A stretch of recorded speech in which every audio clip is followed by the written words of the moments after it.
Hello everyone, my name is Mimi nga tuli ku Mutesa the First Royal University nga tuli ne aspiring guild president owa campus eno nenga tulaba ebidongo emabega twagala omumanya aspiring president lwaki ebidongo emabega lwaki tebikola katubulire lwaki ensonga eriwo eti twagala ojoyininga Java Hit Media o following eno story jebaikosa. My name is Mimi Pakutani.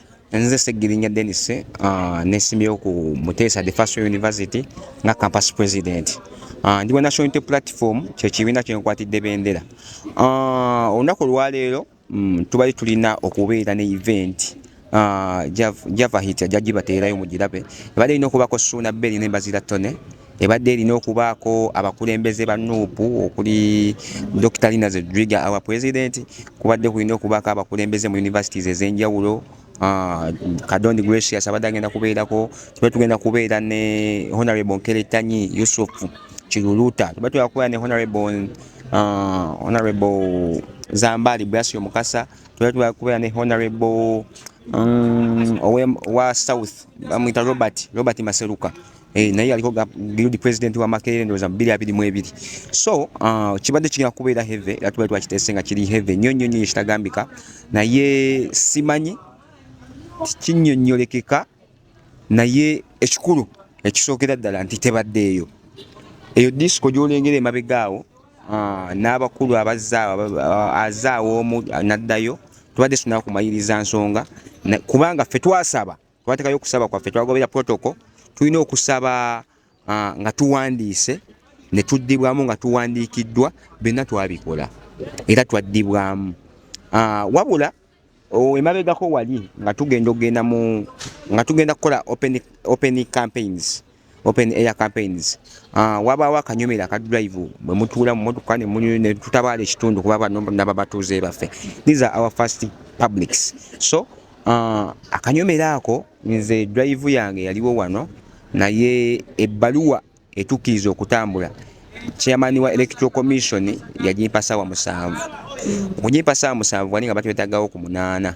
Actually nga n'obudde bw'emmotoka bwe twali tuteesezza nga bugenze n'agenda akyuse emmotoka. Bw'agenda okukyusa emmotoka agenda okudda nga tutandise wali twavawo ssaawa 11. So ne tugamba nti ekirungi ne batuyamba okulonda ne bakwongerayooko ennaku 5 okulonda kati kwa Lwakuna. Kati mu kukwongerayo ne tugamba tujja kufunamu olunaku wakati awo kwe kufuna Mande. Olunaku olwo lubeere nga tujja kukola drive zaffe nnungi ez'akabi kuba ebadde bikola tubadde tubirina byonna nga tubiseetinze. Then ne tugamba tujja gattako ki kuba kati nze ndi wa entertainment bwe nfuluma ebweru eyo ne tugamba tujja kufunayo omuyimbi ne Mukama yatubeera wakisa tufuna ate abasajja ab'amaanyi ennyo Ssuuna Bell ne Bazira Tone bali twabafunye bagenda okusanyusa abantu n'abakulembeze baffe aba National Unity Platform twalitumye the mega final rally eya Segirinya Dennis. So biganye okubeerawo lwaki bo nga bo tebatugambeko nti temubikola ne wabaawo obukwakuliza obukuteekebwako n'ogamba naye mbutuufu kibangoli bayinza okugamba ngenda kuwasa ngenda kukuba embaga mu kubeera ngenda kukuba embaga nakugamba nayo ojja kugira mu sando ojja kugira mu silipa tewali byakwambala kadaali yetugenda okukolera embaga tetulina kulya mmere yatugenda okukolera embaga tugenda ne twagenda mu kyaki so kati ogenda okukiwulamu nga abadde asaaga tayagala kukola mbaga kyekituufu naye nga just tayagadde kugamba nti tewali mbaga. So kyekintu kye bankoze fe initially primarily ebyaffe engeri twali tubisengeseemu kutandika na drive yo gye basooka okutugaana ku lunaku lwe twaleeta ebbaluwa ezo era bwe baagigaana ne tugamba okay kasita gibaganye tujja sigala munda tukole ki twegazaanye.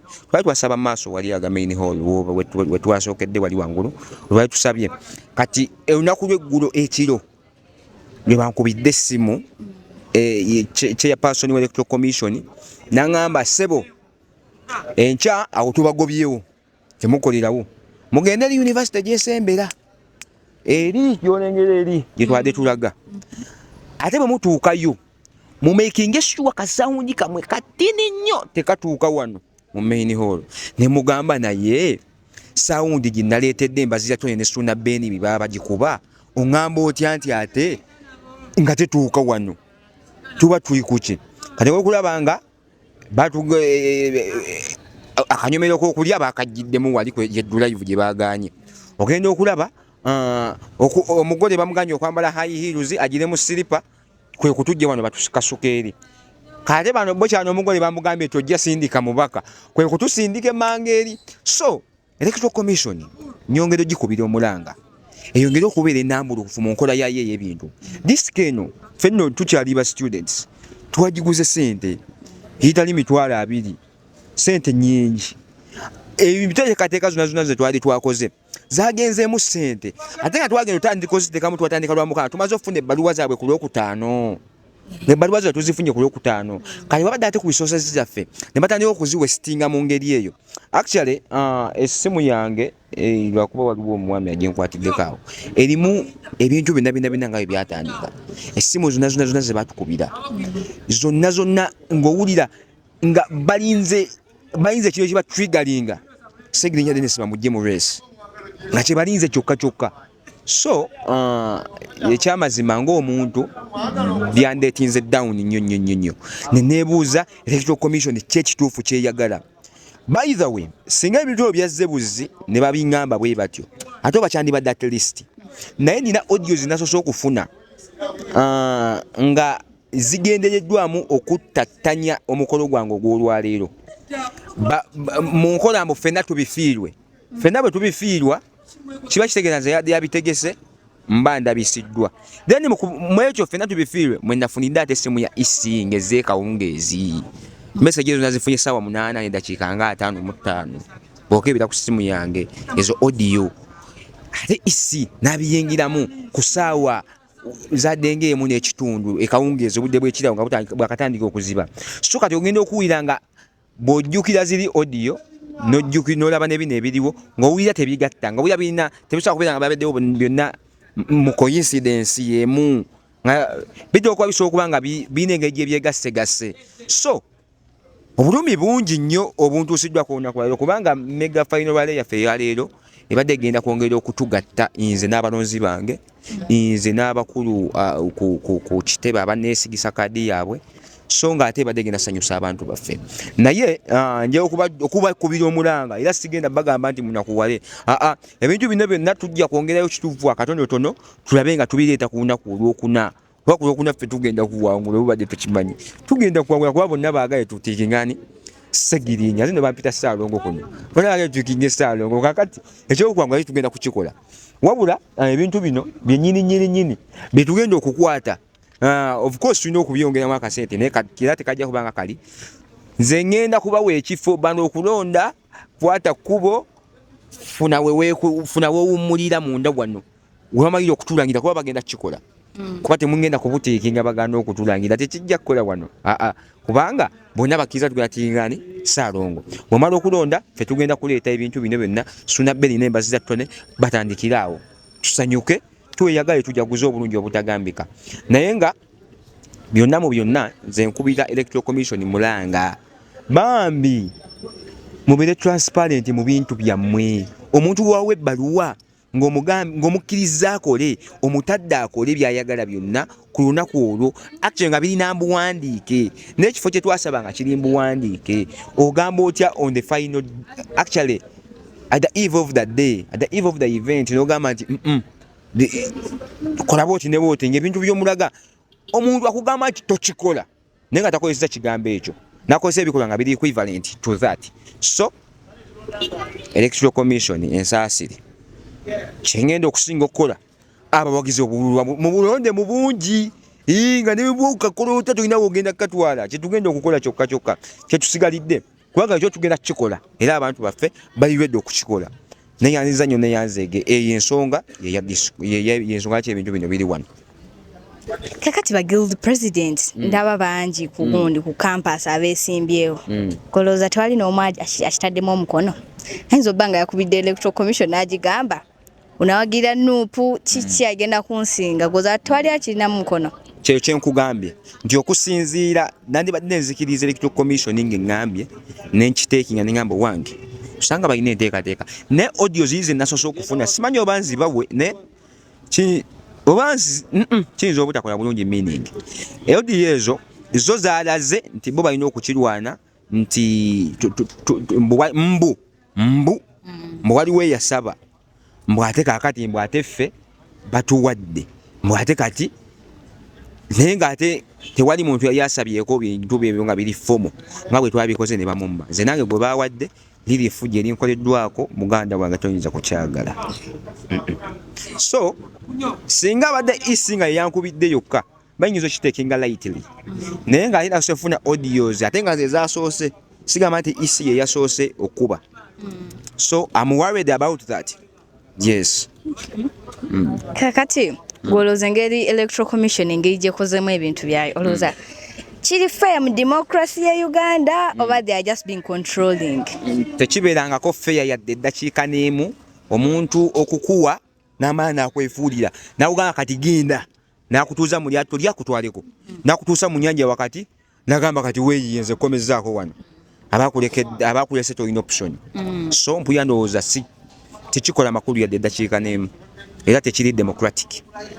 Kakati gwolowooza aba student abalala tebatiddeemu nti maybe next year okwesimbawo any other year oza bo tekibaladdemu ntiisa nti tetusobola kwesimbawo ku gavumenti gye tuyina bayinza okuva ku ntebe ne bajja bo bennyini ne batusaanyaawo. Kati ekirungi ekisookera ddala nti omwaka ogujja we banaatuukira okwesimbawo nze nja okuba campus president era ensonga eyo zonna nze ffe tuli ku mazima na bwenkanya then ne inclusivity bonna balina okuyitabamu ate nga bwenkanya balina okufuna obwenkanya. So ku mulembe ogwange tebabisuubira bino kituufu bayinza oba baagala okunkolako effujja erivaana litya naye ate I remain standing.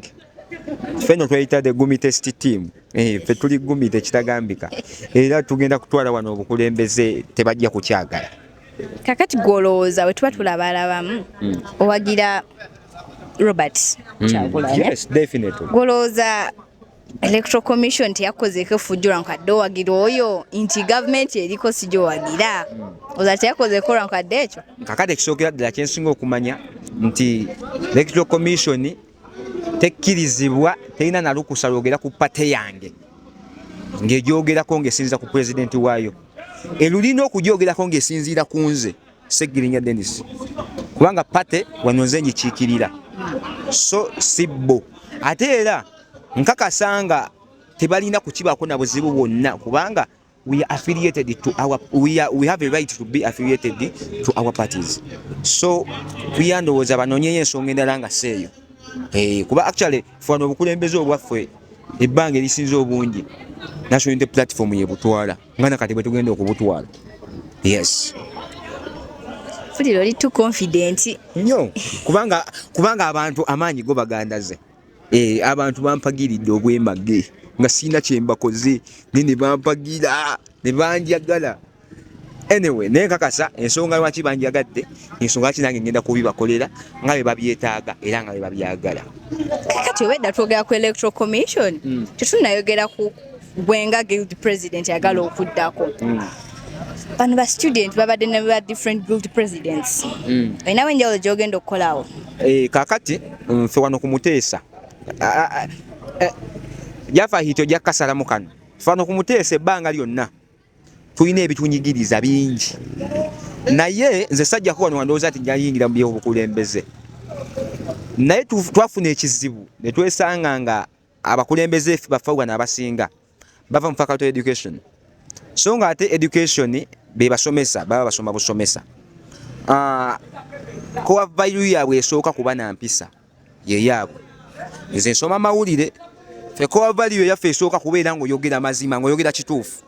Ekyokubiri hidden stories ezo ffe kwe tutava kasitebeera nga nki nimbye Salongo so kati story kasitebeera nga ntuufu ffe tugyogera kati ffe ate baba basomesa bwe bamugamba nti tokikola ng'ajjukira empisa ng'akireka so kakati nasookera kubuuza abantu bange bannaye mwe kino ekintu ebigenda mu maaso muno bibasanyusa nga tebibasanyusa bisolovinga nga tebalina bisolvinga kubanga ababibakakako ababakola obubi ate bebaloopera so kati nze ng'owa media nenvayo ne ngamba nze akola amawulire guno mulimu gwaffe okukozesa amawulire to advocate for the students mawulire gajja twogerera ebyaffe bebana babibalemye kubanga era nengenda nenkolamu ka research katonotono ng'omukulembeze yasemba okubeera wano yasinga okukola wano ebintu ebirigumite ebyamaanyi ddala naye nga yali wa mawulire kati eyo impact ab'amawulire gye tulina mu societies si ku university yokka wano wendi ne mu societies ebyo ffe betutambulirako betukkiririzamu ng'ab'amawulire bitumala bumazi okubeera nga tugenda tukola ebituufu mu society bitumala bumazi okubeera nga twesigika mu society bitumala bumazi okubeera nga tukola ebyo abantu betukiikirira bye baagala okusinga ebyo gye tubakiikirira bye baagala. Yes, so Ssegirinnya Dennis yayimiridde mu mawulire yensonga lwaki Java Hit yali wano. Yes, kubanga tebamunyonyereza bunyonyereza. He's our brother. Tumumanyi. Yes. Kakati gwe nga next guild president, should we expect you to lead or to follow instructions? To lead. Ogenda kikola otya nti to lead like onatuukirira buli mwana buli nsonga ya mwana onagikolako? Kakati ffe wano ku Muteesa tulina ekyenjawulo. Tiffe ebituluma byebimu. Abakulembeze babimanyi abaliko abeesimbyewo ffenna tubimanyi n'abayizi bonna babimanyi ekikulu solution ye kyabuze solution gye nnina actually embaala bonna temuli agirina ensonga lwaki bo balina ensonga nnyingi nnyo okumpagira era mbasanyukirako nnyo okulaba nga bampagira kuba tulina ensonga nnyingi nnyo okulonda Ssegirinnya Dennis ku Muteesa. Yes. Kakati ba students bano ne people around you in the community abagenda okulonda ku Lwokuna olinayo kagambo kikogenda obbawaayo? Kati ekisookera ddala njagala okusooka okubeebaza ennyo kuba bagenda kunnonda ekyo nkimanyi kati njikuluyo olunaku nze nkimanyi bamaze okunnonda njagala okubeebaza ennyo so ne mbasaba era bangere bagambe ne bannaabwe bonna abakyalimu akagiragira kuba bwe tebabulayo mu society of course nabo babagambe akalulu bakakwate bakawaani Ssegirinnya Dennis kubanga I can advocate for the university. I can use the media to advocate for the university. Okusinga okubeera nga batuvuvuba. Fe university yaffe eno teri nnyo mawulire. Yensonga lwaki batuyisa obubi obutagambika. Kubanga situli mawulire. Naye mawulire tebakolerayo nsobi ekyo kimanyi. Mawulire tebakolerayo nsobi okolerayo ensobi obeereyo kya. Kati ffe tugenda kugendayo. Ebyo tebigenda kuddamu kututawaanya ffe wano. Tugenda kubeera obulungi obutagambika. Mubiwulidde biva mu Ssegirinnya Dennis. Stay tuned on Java Hit Media nga we are sponsored by M-Med Recruitment Agency Limited nga tuli ku Muteesa Royal One University.